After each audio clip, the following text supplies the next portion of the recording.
Welcome back to my YouTube channel. I am Advocate Divya. What is character? Evidence of character क्या है, जिसे हम हिंदी में शील कहते हैं. तो शील क्या है and what is the law relating to relevancy of character. Relevancy जो कैरेक्टर है उससे रेलिवेंसी रिलेटेड लॉ क्या है. क्या अक्यूज जो है उसका प्रीवियस बैड कैरेक्टर रेलिवेंट हो सकता है एंड अगर यस तो किन सर्कमस्टेंसेस के अंदर. तो इंडियन एविडेंस एक्ट 1872 के सेक्शन 52 से लेकर 55 बात करता है एविडेंस ऑफ कैरेक्टर्स के बारे में. ऑलराइट, तो today we will be discussing about evidence of character. The word character includes both reputation and general disposition. जो वर्ड है कैरेक्टर उसमें दोनों ही इंक्लूड होते हैं, जनरल रेपुटेशन भी एंड जनरल डिस्पोजिशन भी. सेक्शन 55 के अंदर कैरेक्टर को डिफाइन किया गया है और इसके अकॉर्डिंग जो कैरेक्टर है उस वर्ड के अंदर general reputation and general disposition दोनों ही इंक्लूड होते हैं. Character lies a man, it is the mark of what he is. Character evidence एक बहुत ही ट्रिकी इशू है एविडेंस लॉ के अंदर. ऑलराइट, गुडविल जो होती है उसका मीन है कि किसी दूसरे के बारे में उसकी क्या ओपिनियन है, क्या राय है, जबकि जो स्वभाव है, नेचर है, उसकी रियलिस्टिक जो नेचर होती है उसको वो शो करता है. किसी व्यक्ति की गुडविल एंड डिस्पोजिशन में काफ़ी डिफरेंस हो सकता है. For example A and be husband wife हैं एंड काफ़ी कंपैटिबल कपल होने का शो ऑफ करते हैं, बट इन रियलिटी वो क्या है, काफ़ी झगड़ालू कपल है. ऑलराइट, तो जो उनकी गुडविल है वो काफ़ी कंपैटिबल कपल की है, but in reality general disposition कैसी है, उनकी झगड़ालू नेचर है उनकी आपस में. ठीक है, तो नेचर एंड रियलिटी ये काफ़ी पास होते हैं और इसीलिए इनकी रियलिटी का पता लगाने के लिए भी ये ज़्यादा हेल्पफुल होते हैं. और इसी वजह से जो एविडेंस एक्ट है उसमें कैरेक्टर की जो डेफिनेशन है उसमें general reputation and general disposition दोनों को ही इंक्लूड किया गया है. ऑलराइट, एक केस था थॉमसन वर्सेस चर्च करके. Plaintiff offered evidence to prove that said church general character was that of a malicious, quarrelsome man. उसका कैरेक्टर कैसा था, झगड़ालू आदमी का था, which was objected to and by the court not admitted.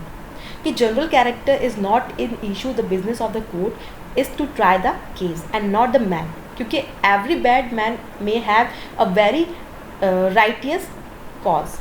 कि जो कोर्ट ने इस मैटर में कहा कि कोर्ट का जो कार्य है वो किसी मैटर पर ट्रायल करना है, ना कि किसी व्यक्ति के ऊपर. एक बहुत बैड कैरेक्टर का व्यक्ति भी बहुत अच्छे राइटियस कॉज से भी ऑफेंस कर सकता है. ऑलराइट, सिंपल गुडविल और ऑर्डिनरी डिस्पोजिशन की अगर हम बात करें तो इसमें इस एक्ट के अंदर गुडविल और डिस्पोजिशन दोनों को ही जो कैरेक्टर एविडेंस है उसको प्रूव करने के लिए दिया जा सकता है. अगर हम जो इंग्लिश लॉ है उसको फॉलो नहीं करते हैं उसके बाद भी एक बात का ध्यान रखना ज़रूरी है कि केवल general goodwill and general disposition का एविडेंस ही, कैरेक्टर एविडेंस ही प्रूव करने के लिए दिया जा सकता है. ऑलराइट, नेक्स्ट है हमारा गुडविल एंड रूमर्स. अगर हम बात करें गुडविल एंड रूमर्स की तो इनके अंदर बेसिक डिफरेंस है. गुडविल एंड रूमर्स जो है वो एक नहीं है, दोनों में एक जो बेसिक डिफरेंस है वो ये है कि जो रूमर्स होती हैं वो एक हियर से एविडेंस माना जा सकता है और इसको एडमिट नहीं किया, इसको स्वीकार नहीं किया जा सकता. ऑलराइट, जो गुडविल होती है उसका मीन होता है किसी पब्लिक के प्रति क्या ओपिनियन है, पब्लिक की जो वो उसकी क्या राय है, जो कि सर्टेन नहीं होती है, जो कि सर्टेन और फाइनल होती है. लेकिन जो रूमर्स होती हैं वो केवल एक रिपोर्ट होती है. ऑलराइट, तो गुडविल एंड रूमर्स में एक बेसिक डिफरेंस है. कैरेक्टर एविडेंस को हम ब्रीफ में एक चार्ट के रूप में देखते हैं. कैरेक्टर एविडेंस को दो पार्ट्स में डिवाइड किया गया है, कैरेक्टर ऑफ पार्टीज़ में एंड कैरेक्टर ऑफ विटनेसेस के बारे में, जिसमें एक तरफ कैरेक्टर ऑफ पार्टीज़ के बारे में बात की गई है और एक तरफ कैरेक्टर ऑफ विटनेस की, साक्षी. ऑलराइट, तो अगर हम बात करें कैरेक्टर ऑफ पार्टीज़ की जिसे डिफाइन किया गया है सेक्शन 52 से लेकर 55 में इंडियन एविडेंस एक्ट के अंदर, इसको डिवाइड किया गया है दो पार्ट्स के अंदर. मतलब या तो ये सिविल मैटर्स हो सकते हैं या ये क्रिमिनल मैटर्स हो सकते हैं. ठीक है, अगर हम बात करें सिविल मैटर्स की तो उसमें नॉट जनरली रेलिवेंट जो सेक्शन 52 बात करता है एंड इसके भी दो एक्सेप्शंस हैं, otherwise relevant and affect amount of damages, जिसकी बात की गई है सेक्शन 55 के अंदर. ऑलराइट, अगर हम बात करें कैरेक्टर ऑफ विटनेसेस की तो इसमें सेक्शन 138, 140, 145, 146, 147, 148, 153, 154 एंड 155 इसमें इसको बताया गया है। रेलिवेंसी ऑफ कैरेक्टर में सबसे पहले हम चार्ट के अकॉर्डिंग देखते हैं सिविल मैटर्स के बारे में। Relevancy of character evidence in civil matters, section 52 of Indian evidence बात करता है सिविल मैटर्स के अंदर रेलिवेंसी ऑफ कैरेक्टर के बारे में।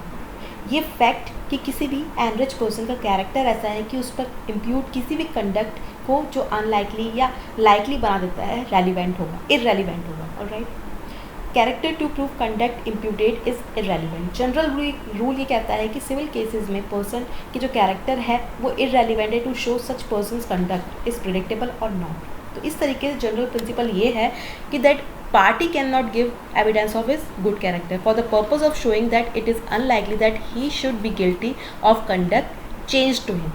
For example, एक person है जिसके ऊपर नेग्लिजेंसी से जो है व्हीकल चलाने का आरोप है।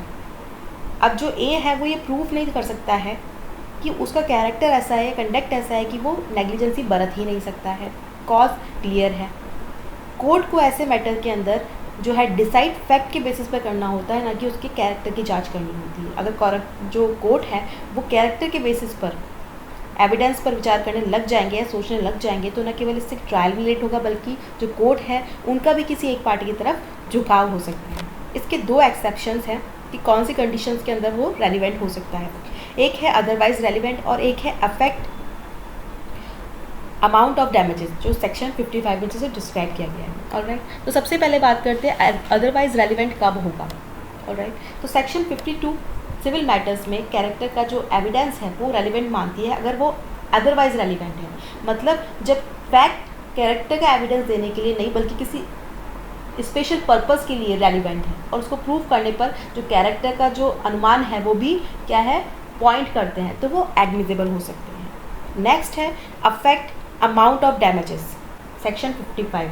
इसमें प्रोविज़न है कि सिविल मैटर्स के अंदर जनरली सिविल मैटर्स में अच्छे कैरेक्टर की प्रिजम्पशन दी जाती है। सिविल मैटर्स में डैमेजेस की अमाउंट के रिटेंशन के लिए किसी व्यक्ति की कैरेक्टर एविडेंस क्या हो सकता है, रेलिवेंट हो सकता है। ऑलराइट, तो इसीलिए डैमेजेस के अमाउंट को इंक्रीज़ करने के लिए उसको गुड कैरेक्टर को प्रूव करने की ज़रूरत नहीं रह जाती, बट कम करने के लिए बैड कैरेक्टर का एविडेंस दिया जा सकता है। For example breach of marriage के केस के अंदर, ब्रीच ऑफ मैरिज के अंदर मैरिज के मैटर के अंदर इस बात पर क्लेम किया जा सकता है कि ब्रीच ऑफ मैरिज को करने में उसको कैरेक्टर को डैमेज हुआ है तथा उसके इमोशंस हर्ट हुए हैं। तो ऐसी कंडीशन में डैमेज के जो अमाउंट है उसको आप कम करने के लिए एविडेंस दे सकते हो। अमाउंट ऑफ डैमेज को कम करने के लिए एविडेंस दिया जा सकता है और इसका कोई ऐसा कैरेक्टर नहीं है कि जिससे उसको डैमेज पहुंचा है या फिर उसकी इमोशंस हर्ट हुई है। तो इस तरीके जो आप एविडेंस उसको दे सकते हैं अमाउंट ऑफ डैमेज को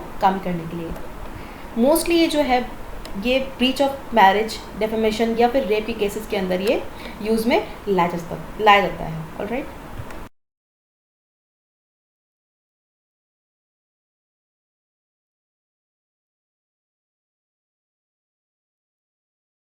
नेक्स्ट चार्ट में देखते हैं क्रिमिनल मैटर्स के बारे में, जिसमें इसको दो पार्ट्स में डिवाइड किया है। Evidence of good character relevant, section 53, and bad character, जिसमें इसके जनरली नॉट रेलिवेंट भी हो सकते हैं 54 सेक्शन, एंड इसके एक्सेप्शंस हैं जिसमें है if the accused give evidence of good character, section 54 में बताया है, एंड कैरेक्टर डिस्प्यूटेड, सेक्शन 54 में एक्सप्लेनेशन 1 बात करते हैं इसके बारे में, and pre conviction 54 explanation 2। Next हम बात करते हैं क्रिमिनल मैटर्स के बारे में। सेक्शन 52 के अंदर जहां पर सिविल मैटर्स में शील्ड मतलब कैरेक्टर के एविडेंस को इररेलेवेंट माना गया है, वहीं पर सेक्शन 53 के अंदर जो क्रिमिनल मैटर्स हैं उसमें प्रीवियस गुड कैरेक्टर को रेलिवेंट माना गया है। Section 53 in criminal cases previous good character relevant. Section 53 जो है वो इस प्रिंसिपल पर वर्क करता है कि जब किसी पर्सन का कैरेक्टर लॉन्ग टाइम से अच्छा चला आ रहा है, मतलब गुड कैरेक्टर चला आ रहा है, तो ये प्रिज्यूम किया जाता है कि किसी स्पेशल ओकेजन पे भी उसका जो कैरेक्टर है वो अच्छा ही रहेगा। Every accused person can give evidence of the fact that he is a man of good character. For example, एक अगर ब्राइब का केस है, रिश्वत का मैटर है, उसके अंदर अक्यूज अपने गुड कैरेक्टर का प्ले करता है तो गुड कैरेक्टर का एविडेंस देता है, तो कोर्ट जो है वो इस बात पर सोचने के लिए मजबूर हो जाता है कि जो प्रोसिक्यूशन साइड है उसके ऊपर जो आरोप लगा है, ब्लेम लगा है, रीजनेबली प्रूव्ड कर दिया गया है बियॉन्ड डाउट। ऑलराइट, नेक्स्ट अगर हम बात करें after good character bad character के बारे में, तो सेक्शन 54 में ही कहा गया है कि जो क्रिमिनल मैटर्स हैं, क्रिमिनल प्रोसीडिंग्स हैं, उसमें ये फैक्ट कि जो एक्यूज है वो बैड कैरेक्टर का है, वो क्या है, इररेलीवेंट है, जब तक कि इस बात का एविडेंस ना दे दिया गया हो कि वह जो व्यक्ति है वो गुड कैरेक्टर का है।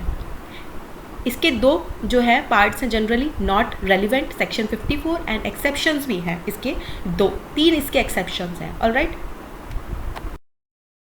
तो जनरली जो नॉट रेलिवेंट सेक्शन 54 क्या कहता है कि section previous bad character not relevant accept in reply, कि क्रिमिनल मैटर्स प्रोसीडिंग्स के अंदर फैक्ट कि जो एक्यूज है वो बैड कैरेक्टर का है, रेलिवेंट है, इररेलीवेंट है, जब तक कि इस बात का एविडेंस ना दे दिया गया हो। जनरली जो एक्यूज है वो बैड कैरेक्टर के एविडेंस को रेलिवेंट उसमें नहीं माना गया अकॉर्डिंग टू सेक्शन 54। किसी अक्यूज को मात्र इस बेस पर कि वो कन्विक्ट जो है वो नहीं किया जा सकता कि उसका जो प्रीवियस कैरेक्टर है वो अच्छा नहीं रहा है। किसी भी व्यक्ति के बैड कैरेक्टर के बेसिस पे उसका जो ऑफेंस है वो कायद करने की जो प्रिजम्पशन है वो नहीं कर लेनी चाहिए, जब तक कि उस व्यक्ति के अगेंस्ट जो आरोप है, ब्लेम है, वो प्रूव्ड नहीं कर दिया गया हो beyond doubt. Alright, the section doesn't apply to the cases where the fact in issue is the bad character of the person। जब अक्यूज स्वयं इस बात का एविडेंस प्रेजेंट करे कि वो अच्छे कैरेक्टर का रहा है, एंड जो प्रोसिक्यूशन साइड है उसमें ऐसे एविडेंस के रिबटल में कहा जा सकता है कि वह बुरे कैरेक्टर का रहा है।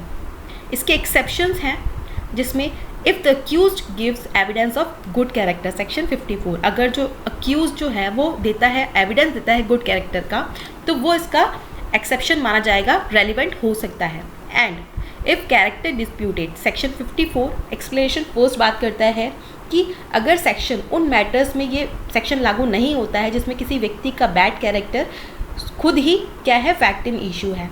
एंड सेकेंड जो एक्सप्लेनेशन क्या कहती है, प्री कन्विक्शन, अगर वो पहले ही कन्विक्ट प्रूव किया जा चुका है देन वो क्या है, वो रेलिवेंट है एविडेंस के रूप में। ऑलराइट,